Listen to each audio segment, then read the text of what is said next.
Odio. Aiza ny zanako ry Paty? Tena tapitapy mialaka vena rehefa zazana tany nareo zanako a zanako iny. Anasta io zazy io. Inona? Tsy marina zany fa tsy zanakay ty. Ie, tsy izy mihitsy ty. Zanakay ty. Aromesandry fotsiny a. Efa nateriko any amin'ny Marianina any fa dara mandeha any. Fa be Marianina ny nanaterana an'iny fa tsy ndry. Ka zazatoko iny na lahy fa dana tereo any. Nanaterako azy. Atala, ao any amin'ny Marianina any efa nateriko any dia dana jereo any.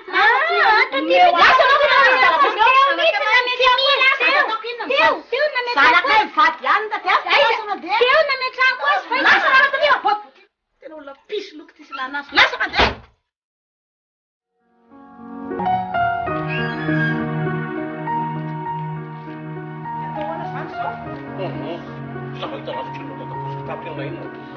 Efa nasaiko ny sabany enao fa ianao tsy saby. Za foana no menomenona anao treny iny reny. Ianao ny adalanako. Adalako amin'inona? Inona ty adalanako zavatra sy passeport vai dia atao ary amin'ny sisina paosy kely ery anany ery. Olona mivadika toto. Anao tsy laka zay passeport zay. Any ianao kosa ty adalanao rehetrarehetra ty dia zako ana. Iza ve ty? Fa iza ve zay tsy efa amin'ny France e? Allô? Rita? Lasa papa. Fa ahoana e?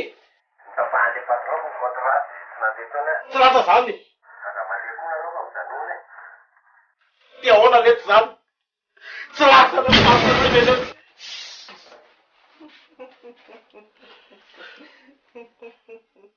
Arina me zany ty?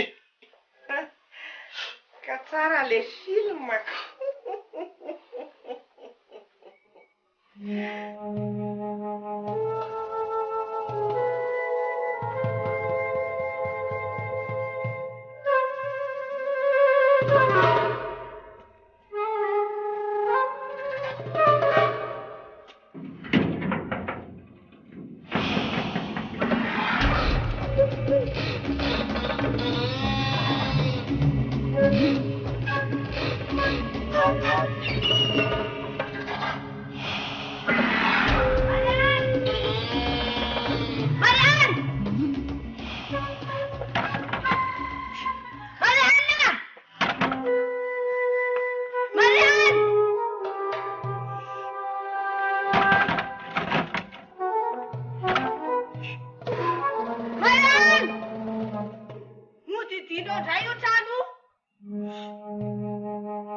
Nindriky any amindry efa hatramin'izany eky izy zanaka tsy tena mafamary ary hitako hafahafa rehefa mampinono a ka aiza ny zanaka hoentiny fapiaty amin'ny Marianina ao indrina zany misy amin'ny Marianina izy ao nga Marianina tsy ao izy fa dia andraso ao kibaibay a